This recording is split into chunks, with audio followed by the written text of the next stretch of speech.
Queridos irmãos, boa noite, paz do Senhor. Vamos abrir a palavra de Deus, o Salmo 60. Salmo 60. Nós vamos fazer a leitura desse salmo e nunca é demais ressaltar a alegria e o prazer de estar com vocês e o quanto eu fico à vontade quando eu chego aqui para cultuar a Deus e para ministrar aos irmãos. É um misto de alegria, de prazer, de satisfação com o sentimento de que eu estou ficando velho. Não dá para seguir esse ritmo, dá só para se alegrar com esse ritmo de vocês. Dá para me regozijar pelo ritmo de vocês. Mas eu estava ali um pouquinho depressivo com a minha idade.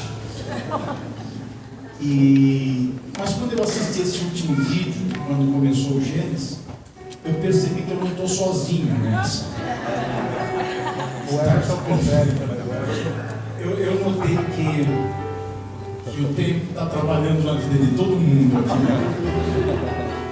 E vários de vocês ali que estão caminhando para esse ritmo mais devagar, que é o meu. Salmo 60.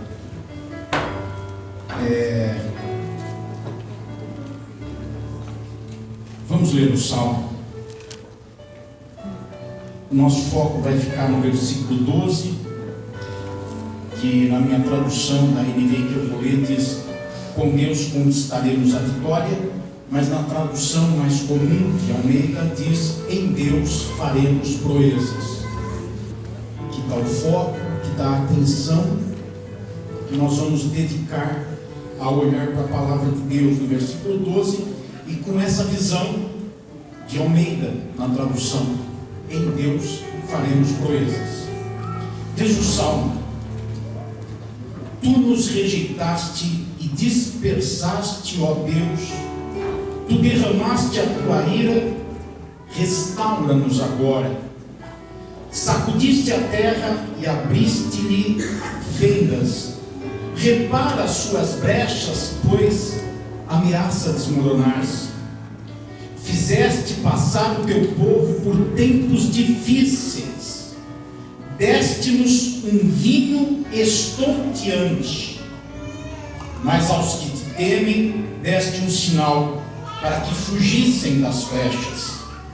Salva-nos com a tua mão direita e responde-nos, para que sejam libertos aqueles a quem amas. Do seu santuário Deus falou: no meu triunfo dividirei Siquém e repartirei o vale de Sucote. Gileade é minha, Manassés também, Efraim é o meu capacete, Judá é o meu cetro, Moabe é a pia em que me lavo, em Edom atiro a minha sandália. Sobre a Filístia dou o meu brado de vitória. Quem me levará à cidade fortificada? Quem me guiará a Edom? Não foste tu, ó Deus, que nos rejeitaste e deixaste de sair com os nossos exércitos? Dá-nos ajuda contra os adversários, pois inútil é o socorro do homem.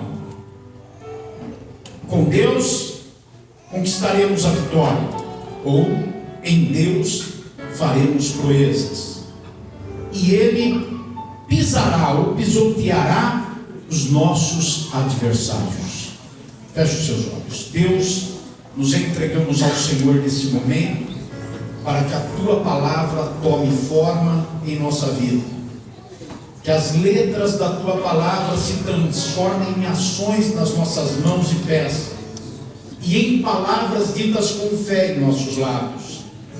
Traga-nos a revelação da Tua palavra, aquilo que estava contido na inspiração quando homens foram tomados pelo desejo de escrever. Deus, trata da nossa família, da nossa casa, da nossa vida, trata da nossa alma, da nossa mente, do nosso corpo, trata das nossas emoções, dos nossos dilemas, dos nossos desejos de conquistas, e também trata dos nossos desejos pelas paixões carnais. Trata da nossa vida agora pela Tua Palavra e ensina-nos com ela, em nome de Jesus. Amém, Senhor. Amém. Os irmãos podem se assentar. Eu vou pedir algo, não sei se vai ficar desagradável para vocês, mas eu vou me sentir mais confortável. Nós tivemos um bom tempo de celebração, entendo que é um momento muito necessário e é valioso ter esses momentos. E hoje é um dia específico para isso, e eu também vou buscar ser sucinto na pregação, para que a gente tenha uma absorção melhor dos valores e guarde essa adrenalina também, que ainda está um pouquinho dentro de nós. Eu vou pedir que a gente possa deixar um pouquinho mais escuro o tempo, deixar as luzes aqui da frente mais acesa, que nem estava agora há pouquinho antes da mensagem. Pode ser isso? Tá bom para vocês? E aí dá uma descansada mais no visual para vocês também, vai ser bom para vocês isso. Eu olho para esse salmo e na expressão do versículo 12, quando o salmista diz que em Deus ele faria, mas ele coloca isso para um corpo, para uma nação, e nós transferimos essa ideia para a igreja, nós é que faremos proezas.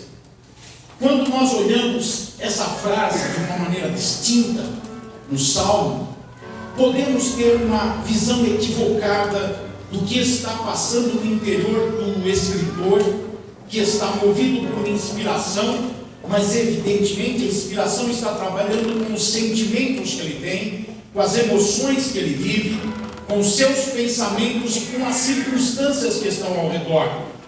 E quando nós ouvimos isoladamente a frase saindo da boca de Davi, em Deus faremos proezas, podemos ter uma ideia triunfalista na expressão dele e na realização desse salmo. E naturalmente essa é a primeira ideia que surge no nosso entendimento.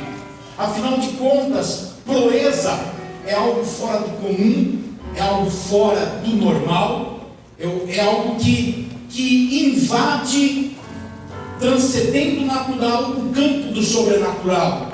Na verdade, a vida no sobrenatural e viver no sobrenatural é fazer proezas. E nós assimilamos proezas com grandes conquistas, e essa assimilação é verdadeira. Os nossos conceitos vão sendo formados a partir do momento em que nos convencemos de que em Deus faremos proezas, numa visão de triunfo, de vitória, de conquista, de realização. E tudo isso é verdade.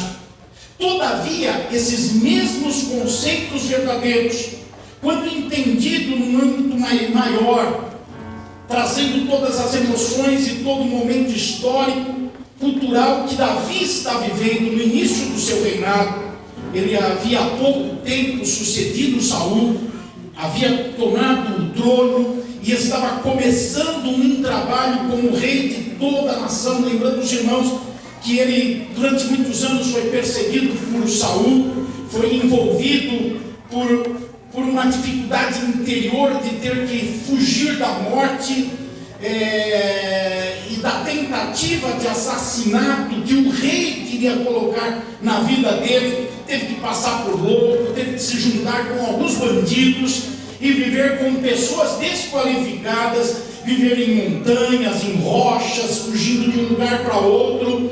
E depois, no momento em que a nação começou a se dividir, ele foi chamado para governar uma parte da nação. Saul morreu e os demais chamaram ele para governar a outra parte, mas ele não tinha ainda um reino consolidado, uma vida consolidada, e evidentemente tudo isso trouxe sobre ele um mar muito forte de emoções carregadas, pesadas. E é aí que ele compõe esse salmo e ele diz: em Deus faremos proezas. É importante entender esse momento histórico que está acontecendo em Israel. Devido a essa mudança de rei, povos inimigos que desejavam entrar na terra e tomar a terra, viram uma oportunidade para fazer isso. E nós vemos a nação cercada. Israel está cercada do lado do Oriente, da Mesopotâmia, ele está cercado pelos sírios, que juntos com outras nações, de um conglomerado de nações, se ajuntaram e viram no início do reinado de Davi uma oportunidade de desbancar Israel, destruir Israel e tomar a terra de Israel. Quando se vai para o lado do Jordão, ali para o lado da Transjordânia, passando o Jordão, os edomeus e os moabitas estão com a mesma intenção em relação a Israel. Quando se vai para o outro extremo, para o outro lado da nação, olhando geograficamente, e chegamos na atual faixa de Gaza, onde está ali registrada a cidade de Jericó, nós vemos nessa parte de Gaza, nós vemos os filisteus, inimigos históricos de Israel, aglutinados e buscando a ocasião para invadir Israel e tomar a nação.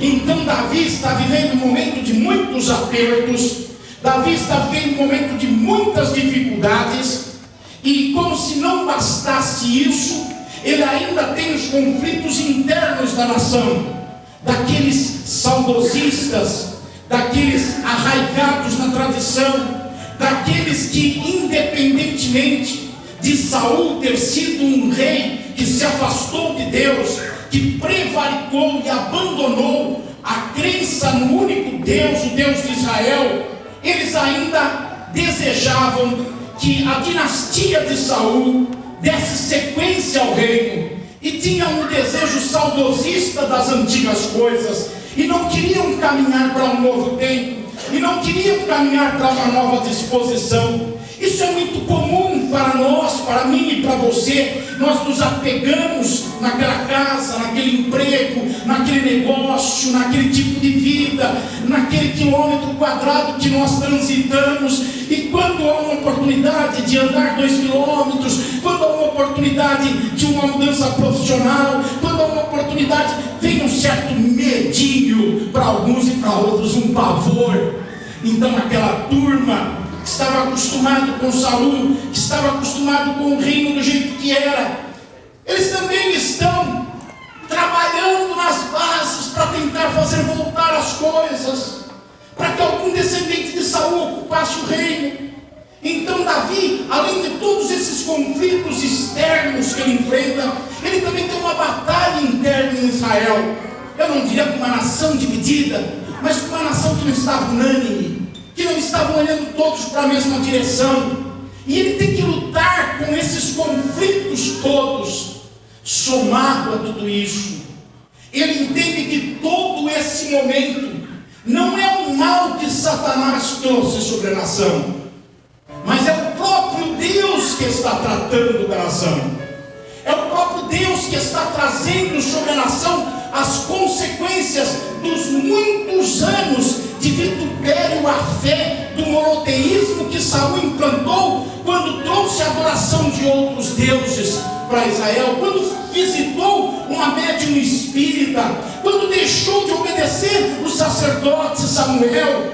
Tudo isso trouxe muita malignidade no meio do povo, trouxe muito esfriamento de fé, e em consequência disso é que está havendo todo esse tumulto que envolve o reino de Davi, e é debaixo das emoções geradas, dos sentimentos produzidos, dos raciocínios criados no seu momento tranquilo em relação a todas essas situações, que ele pega a pena, tomado pelo Espírito Santo, ele vai colocar no papel, no papiro, ele vai colocar tudo o que ele está sentindo, sem saber que é uma inspiração, sem saber que ele está movido pelo Espírito de Deus para isso, mas ele traz uma mensagem de Deus que vai perdurar séculos e chegar a nós, tomado por todo esse contexto histórico que modela o seu interior, o seu emocional, o seu psíquico. E ele escreve, e ele começa a escrever, e quando nós começamos a ler esse salmo, parece que esse salmo vai para uma categoria de salmos, porque os salmos não são todos na mesma direção. Nós pensamos que todos os salmos são cânticos e músicas de louvor, e não é verdade. Uma parte dos salmos são adoração, ação de graças, louvor, música, canto.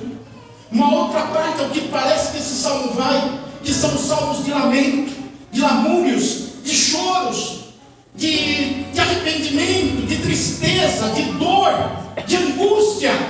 E ele começa o salmo indicando que seria isso, mas depois, quando olhamos toda a estrutura dos salmos, percebemos que é um terceiro grupo de salmos compostos, o grupo da sapiência, da sabedoria, que é o salmo didático, o salmo que ensina, que traz uma mensagem para a nação, que traz uma mensagem para o povo. Na verdade não é o louvor, na verdade não é a súplica da oração angustiante, e é a pregação, é o salmo da pregação, é o salmo do ensinamento. Então, quando ele diz em Deus faremos proezas, ele está concluindo uma pregação, onde ele está indicando essas proezas. O salmo mostra para nós uma realidade sombria, que nós pensamos que é um indicativo para triunfalismo, porque quando ele diz em Deus faremos proezas, debaixo de todo esse contexto, ele não está indicando que a nação está no pasto verdejante. Ele está mostrando que o povo, a nação, o reino, está no vale da sombra da morte. E normalmente nós associamos o triunfalismo do em Deus faremos proezas com os pastos verdejantes. Perceba bem como que nós somos, como que nós nos confundimos.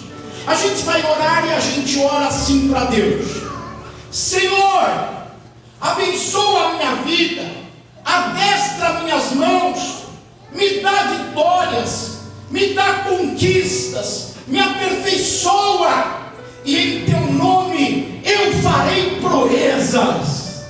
E Deus anota no notebook dele: Júnior pediu para fazer proezas, deixa eu começar a preparar o caminho para fazer proezas. Aí o Júnior disse: Senhor, eu quero te louvar, te adorar, e eu quero lhe pedir que o Senhor me coloque nos pastos verdejantes, que o Senhor me leve junto às águas tranquilas, que o Senhor prepare o refrigério para a minha alma, que o Senhor coloque o pão sobre a minha mesa. Aí Deus fica confuso. Eu só pera um pouquinho, deixa eu ouvir que ele estava orando de novo, para ver se eu entendi. Ele pediu para fazer proezas. É isso mesmo. Agora ele está pedindo para ir para o pasto verdejante. Que proeza que vai fazer no pasto verdejante? Lá no pasto verdejante, as águas são tranquilas, tudo é normal, os passarinhos cantam, os coelhinhos pulam, as ovelhinhas estão mansas, não tem lobo, que a vara e o cajado está lá para dar direção e proteger.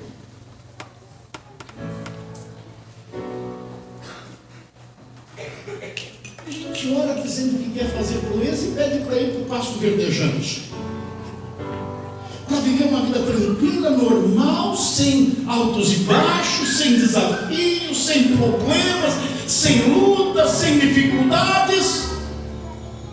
Quando na verdade, quando a gente diz eu farei proeza, Deus anota vale da sombra da morte, destino vale da sombra da morte, porque é lá, nas dificuldades, nos perigos, no momento difícil, no lugar difícil, que surge a oportunidade de fazer proeza, sair do comum, da tranquilidade, do normal, e entrar numa agitação, despertar toda a adrenalina, perder o sono de madrugada, onde o jejum é buscado, a oração é buscada, a intimidade com Deus é buscada, onde não se procura o pão na mesa, mas se procura lá no vale da sombra da morte, a sombra do Altíssimo, para poder ter algum refrigério.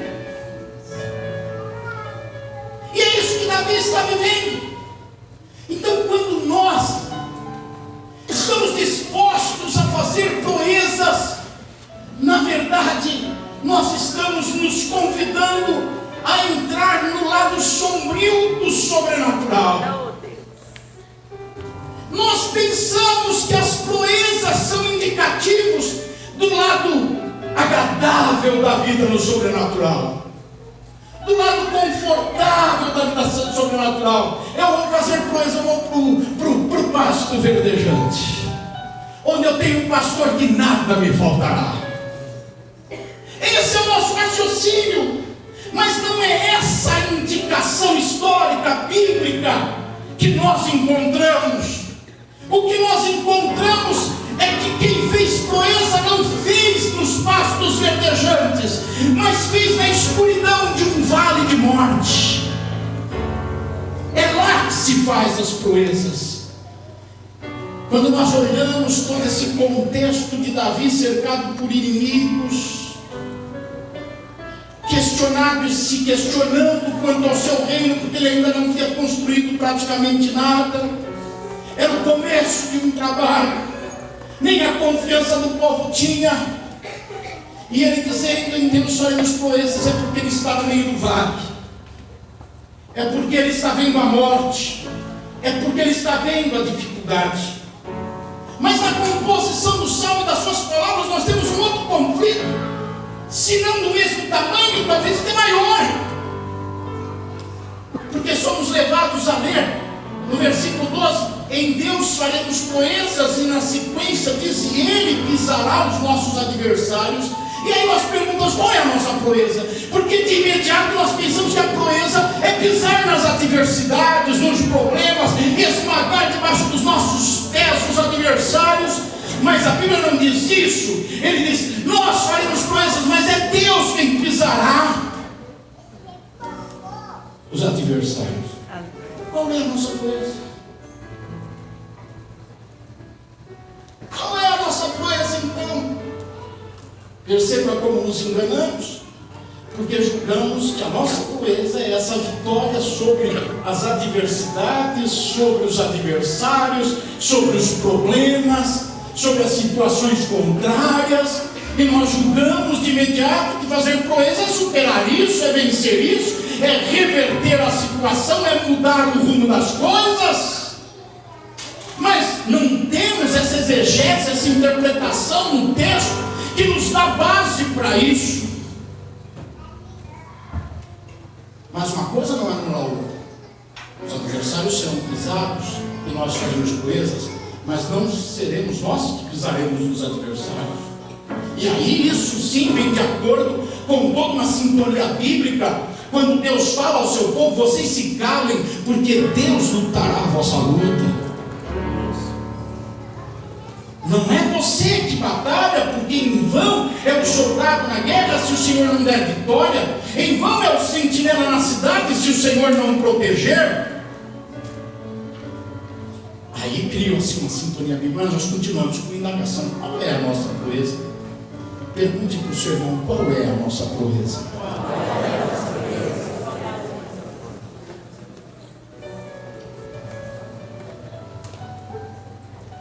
No versículo 1, o salmista começa com aquele tom lamurioso, dizendo: tu nos rejeitaste.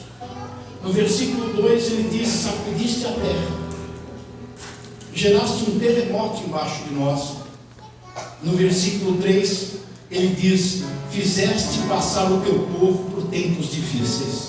Olha o vale da sombra da morte, olha as dificuldades pintadas, que o salmista está constatando todas elas, mas está terminando o salmo dizendo: mas nós faremos coisas. Deus, tu nos rejeitaste. Nossas orações parece que não estão subindo. A minha súplica parece que não encontra resposta. O céu é de bronze. As minhas palavras, nem eu estou assentindo como palavras que te mexem, que mexem no teu coração. O tempo passa e tu nos rejeitaste. Deus, um terremoto assolou o lugar onde colocamos nossos pés, tirando a nossa base. Nós não temos segurança, Deus. A terra treme, estremece, está abrindo fendas, nós vamos ser engolidos. Deus, tu nos fizeste passar por tempos difíceis, por momentos ruins. Em teu nome faremos proezas. Será que nós vamos consertar o chão que está rachado embaixo de nós? Será que nós temos o poder sobre o Cronos para mudarmos o tempo difícil e transformá-lo em um tempo de facilidade? Será que nós temos condições de atrair Deus se Deus decidiu nos rejeitar? Será que tem alguma coisa que nos torne meritórios da atenção de Deus se Deus decidiu nos repudiar pelos nossos comportamentos, pela nossa vida? Será que de alguma forma poderemos impressionar Deus e chamar a atenção de Deus e Deus pensar, eu errei em puni-los? Não para uma coisa, não para outra e não para outra. Aí não estão nossas proezas.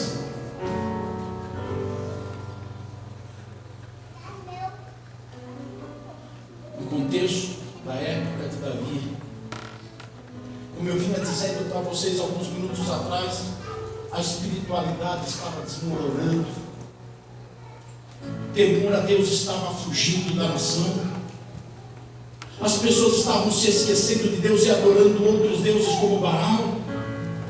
A herança maldita de Saul havia se espalhado por toda a nação, e a rebeldia, a desobediência, a insubmissão ao sacerdócio também era grande. Era uma linguagem metafórica que é dita da rejeição de Deus. Afinal de contas, o povo está em iniquidade e os pecados fazem separação entre o homem e Deus, e Deus não pode aceitar um povo em iniquidade. A base do chão que está tremendo também está destruída, porque a nação foi construída a partir dos sinais, se não quisermos remontar ao tempo de Abraão, mas a partir do Sinai,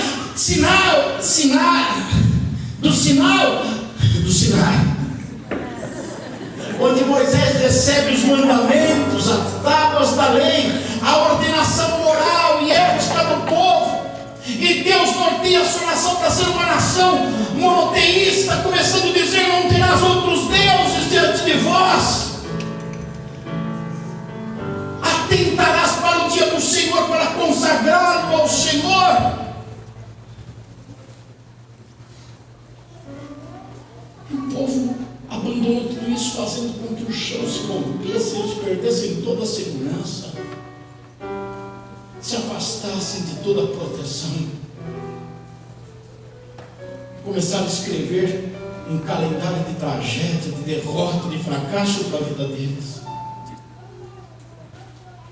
E é dentro desse cenário de uma nação destruída, não propriamente o cenário de uma nação perseguida, nas adversidades no Oriente, na Transjordânia, Mesopotâmia, na faixa de Gaza, com os inimigos interesseiros ao redor se aproximando, embora isso incomodasse, mas é uma desespiritualização da nação, um enfraquecimento da fé, um esvaziamento do monoteísmo, um aculturamento aos outros povos, que vai destruindo a nação. E Davi se levanta dizendo, em Deus faremos proezas. Qual é a proeza? É isso que estamos investigando. E eu vou concluir a mensagem falando de pelo menos quatro características da proeza que Davi vai fazer nos próximos anos em relação à nação, para que Deus haja e os inimigos sejam pisados. Para mudar o quadro, primeira característica dessa proeza está no versículo 4. Aos que te temem, a proeza de levar o povo a um temor e respeito a Deus. A proeza de, no meio de uma cultura maligna, idólatra, secularizada, mundanizada, que está em deterioração, em putrefação, em meio a uma sociedade corrompida de homens e mulheres iníquos, que desprezam a Deus, que não temem a Deus, que desfazem de Deus. É a proeza de se levantar com um caráter temente a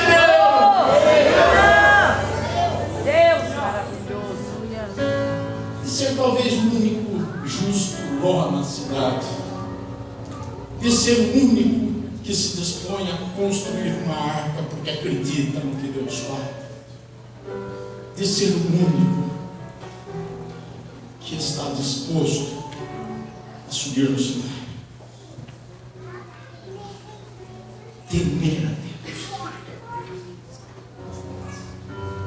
Quando eu ouço Davi dizendo em Deus faremos proezas, ele está dizendo, eu escuto isso, com a ajuda do Espírito Santo que habita em mim, eu serei uma pessoa que teme a Deus em meio a qualquer circunstância, que respeita a Deus quando surgem as tentações, quando sou provocado, quando aparecem as dificuldades, quando tenho oportunidades de levar vantagem a algo de maneira ilícita, quando tenho vontade de revidar uma ofensa, uma agressão, quando me sinto impelido a uma prática carnal,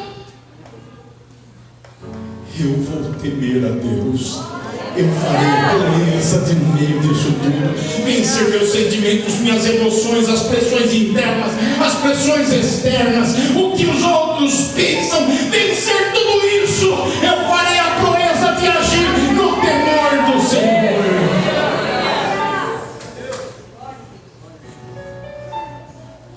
As calamidades estão implantadas, como eu já procurei pormenorizar para vocês, não com todos os detalhes, porque nem os conheço.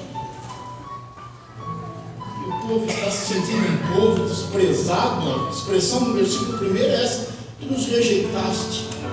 Qual é a segunda característica da proeza? A segunda característica da proeza está no versículo 5, numa expressão que o salmista tem depois de suplicar pela salvação. Ele suplica pela libertação. E ele indica quem é que precisa ser salvo, quem é que precisa ser liberto. Ele diz: salva e liberta aqueles a quem amas. A segunda proeza que Davi mostra que será feita e que ele e o povo fará, uma voz profética nesse tempo difícil, é a proeza de permanecer sentindo-se amado por Deus, mesmo quando parece que Deus rejeitou, mesmo quando o chão treme embaixo dos nossos pés, mesmo quando passamos por tempos difíceis, permanecer naquela proeza de acreditar, mas o amor de Deus nunca falha.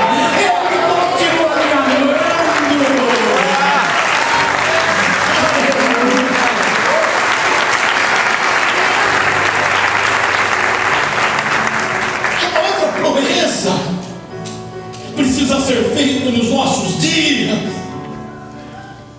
dias de questionamentos, dias de supostos crentes cheios de mimimi, que na menor dor que tem na vida já questionam Deus, já questionam o amor de Deus, já se deprimem, se abatem pelo sentimento de menos-valia, como se ninguém os amasse. Ora, mas ainda que o pai não ame, que a mãe não ame, que ninguém ame, Deus te ama.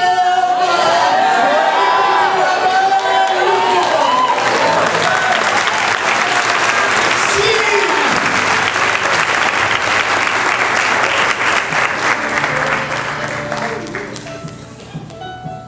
Jó entendeu isso. Deus parece que rejeitou Jó durante alguns anos. Parece que o chão se abriu, o terremoto aconteceu e os pés de Jó ficou sem base. Lá Jó passou tempos difíceis, mas ele disse que ele continuaria confiando em Deus, no amor de Deus, cuidado de Deus. E ele disse: ainda que ele me mate, ainda que ele me mate, eu não deixo.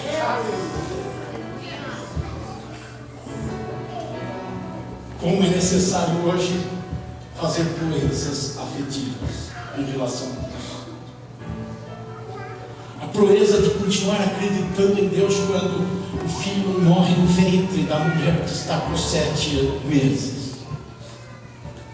A proeza de continuar acreditando no amor de Deus quando aquela carreira acadêmica que vislumbrava por algum momento se dissipa.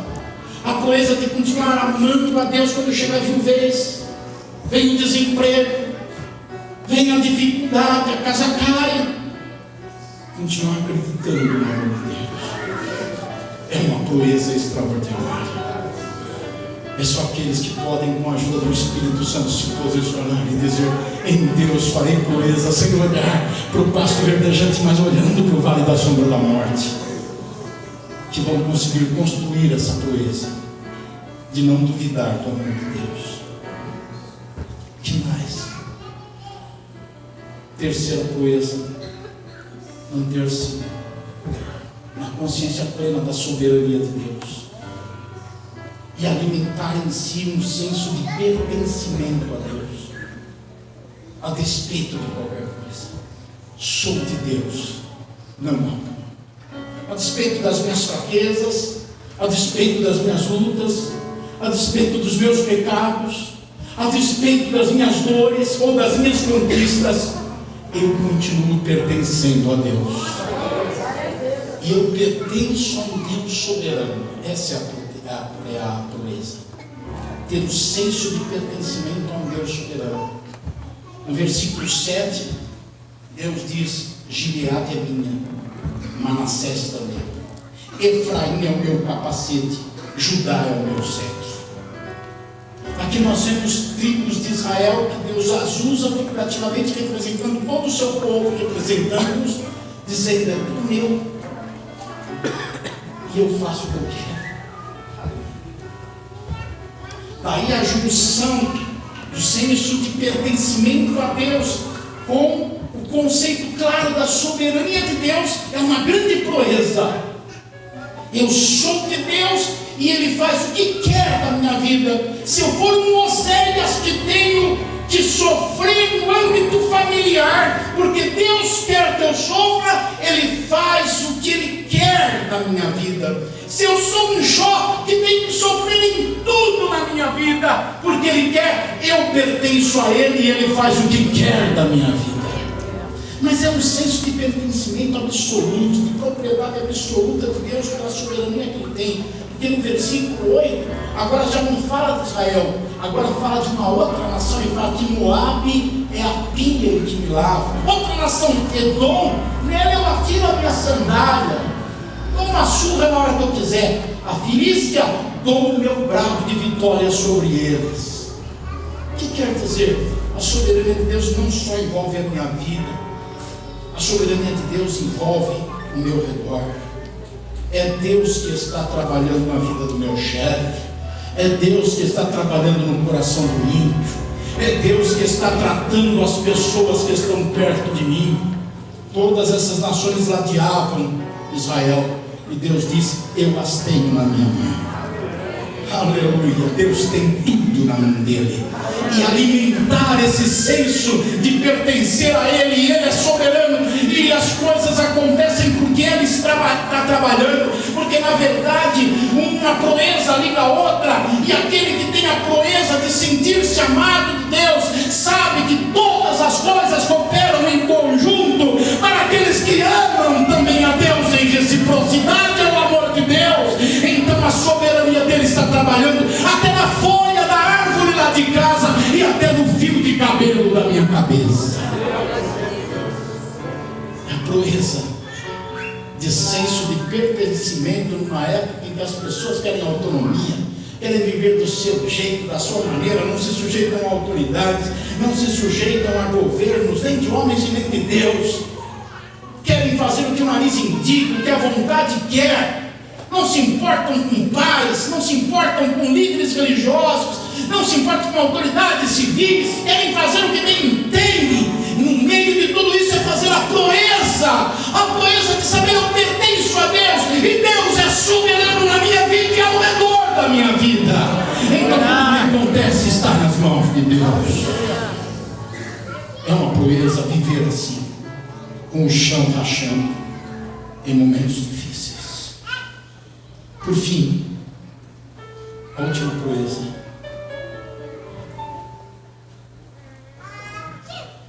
depender de Deus. Depender exclusivamente de Deus. O salmista Davi vai concluindo o seu salmo, o seu ensinamento, dizendo: em Deus faremos proezas. E as nossas proezas vão liberar a ação de Deus. E então ele vai pisar os adversários e as adversidades. Mas antes de ele falar em Deus faremos proezas, na verdade essa frase, essa expressão em Deus faremos proezas, ela é engatada a uma expressão que mostra a dependência absoluta e completa de Deus. Porque no versículo 11 ele diz: inútil é o socorro do homem. Quantas vezes Saul buscou o exército do Egito, buscou o exército da própria Síria para lutar as suas batalhas? Quantas vezes os reis de Israel posteriores a Davi fizeram a mesma coisa, julgando que a força humana, a capacidade humana, o poderio humano seria o socorro? Mas Davi, aquele que compôs o salmo, diz: do Senhor vem o meu socorro, Ele é o meu refúgio, Ele é a minha fortaleza. E aqui ele diz: inútil é o socorro do homem. Filisteus, edomeus, moabitas, sírios cercando Israel. Internamente, uma parte do povo presa à tradição, querendo que o status quo adquirido pela nação, que era um status quo maligno, destrutivo, uma cultura destrutiva, implantada por Saul, permanecesse e ficasse do jeito que estava. Ele, no começo do reinado, tendo, entre aspas, que mostrar alguma coisa, quem ele era. A nação desespiritualizada, cheia de apostasia, e ele assume o trono, começa a viver todos esses conflitos, e ele tem em mente que vai fazer proezas. Quando ele fizer essas proezas, vai desencadear a ação de Deus. A proeza não é destruir os inimigos, não é destruir as adversidades, porque a nossa luta não é contra a carne e o sangue, porque não temos controle das situações ao nosso redor. Mas ele entende: a minha proeza é temer a Deus, é nunca me afastar da certeza de que Deus me ama, aconteça o que acontecer. A minha proeza é manter a minha consciência de pertencimento a Deus. Eu sou dele e Ele é soberano. A minha proeza é não confiar na carne, nem na minha e nem na dos outros. É não confiar nos recursos materiais. Inútil é o socorro do homem.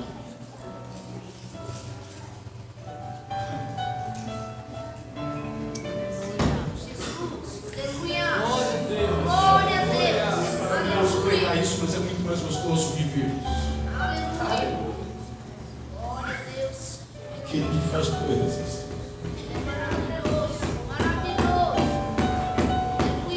Na hora certa, lá vem ele saltando pelos montes.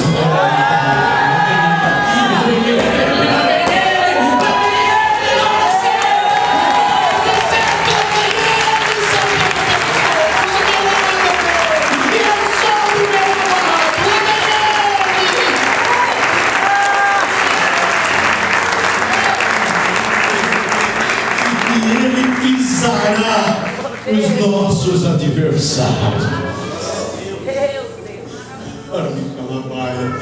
Faça as suas proezas, faça aquilo que é sua proeza, e deixe aquilo que não está na tua mão para fazer nas mãos daquele que não tem limites para fazer a proeza.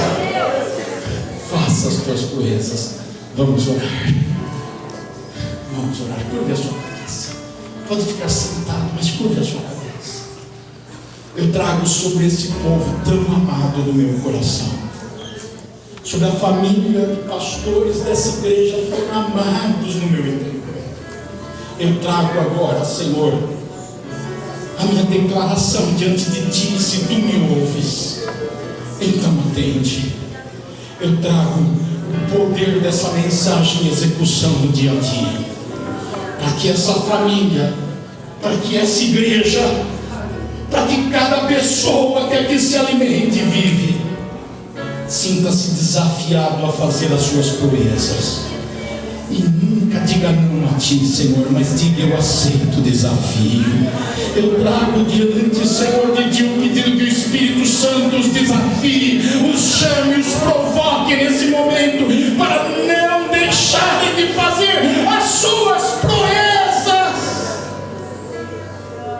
sem olharem para as fronteiras, sem olharem para as ameaças dos inimigos, sem olharem para os conflitos internos da nação, mas permanecerem fazendo as proezas, que não será lá na fronteira, que não será na nação, será dentro de um coração que teme ao Senhor, que conhece o Teu amor, que confia na Tua soberania, que pertence a Ti, que não confia na carne, na habilidade, na capacidade humana.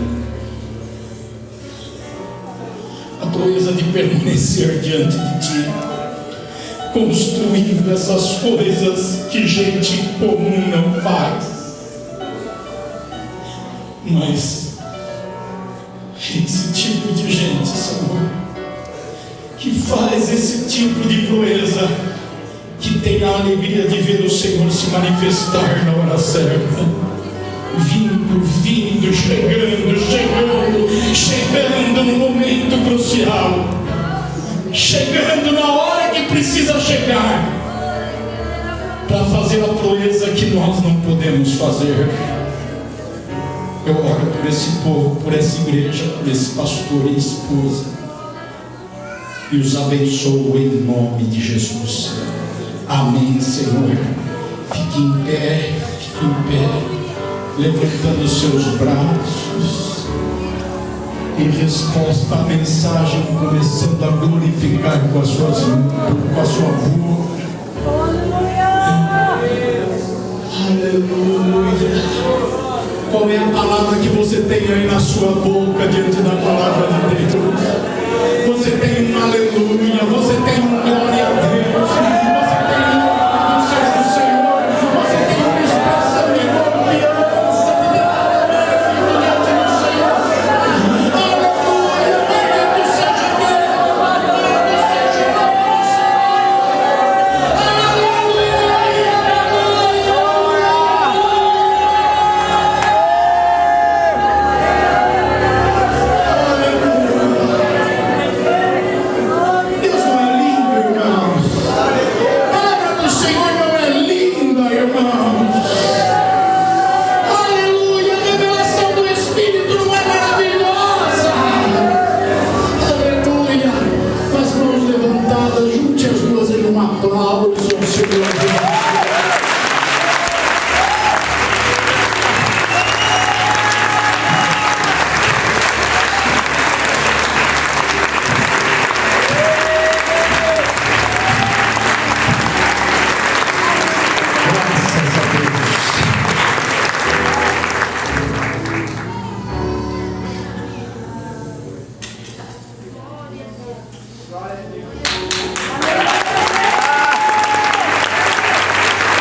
para trás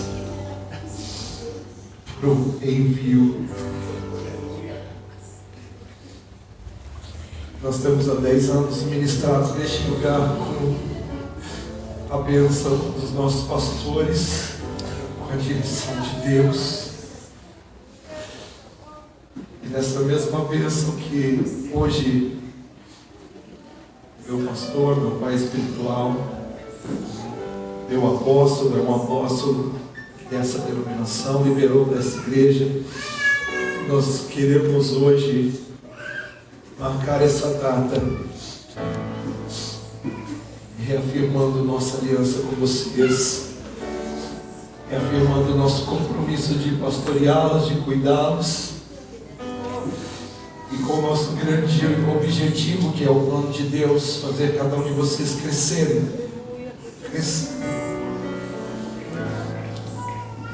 aprendendo a lidar com as achaduras embaixo dos pés, com os terremotos, com os problemas, tribulações, aprendendo a lidar com os dias que o produto da oliveira mente, a lidar com os dias que o fruto da vide não produz, o dia que falta vacas nos currais. Mas uma coisa ninguém pode tirar de nós: a alegria e a exultação que temos do nosso Salvador. E ainda que venham dias difíceis, que venham as adversidades, como nós estamos fazendo desde o começo, nós vamos continuar, nós vamos seguir em frente, de acordo com o plano de Deus. Nós estamos à disposição do Senhor e do reino do Senhor. E hoje nós, mais uma vez, derramamos o nosso coração para esta igreja e para esta cidade.